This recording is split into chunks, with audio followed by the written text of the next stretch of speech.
ગુજરાતના પૂર્વ મુખ્યમંત્રી વિજય રૂપાણીનો પાર્થિવ દેહ આજે પરિવારને સોંપવામાં આવ્યો હતો. અશ્રુભીની આંખે અંજલિબેન અને ઋષભ રૂપાણી અમદાવાદ સિવિલ હોસ્પિટલ પહોંચ્યા હતા.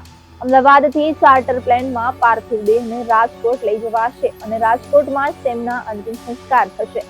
અમદાવાદથી ચાર્ટર પ્લેનમાં પાર્થિવ દેહ રાજકોટ લઈ જવાશે. તેમના પાર્થિવ દેહને તેમના નિવાસ સ્થાને રાખવામાં આવશે. ત્યારબાદ અંતિમ યાત્રા અને રામનાથપરા સ્મશાનમાં અંતિમ સંસ્કાર કરવામાં આવશે. રાજકોટ તેમનું વતન છે, તો રાજકોટના ધારાસભ્ય રહી ચૂક્યા છે. આજે વિજયભાઈ રૂપાણીએ જ્યારે ચીર વિદાય લીધી છે, ત્યારે સમગ્ર રાજકોટ શોકમગ્ન છે. રાજકોટની બજાર શનિવારે પણ તેમના શોકમાં બંધ રાખવામાં આવી હતી. તો આજે પણ વેપારીઓએ સ્વયંભૂ બંધ પાડતા રાજકોટની દુકાનો સજ્જડ બંધ છે.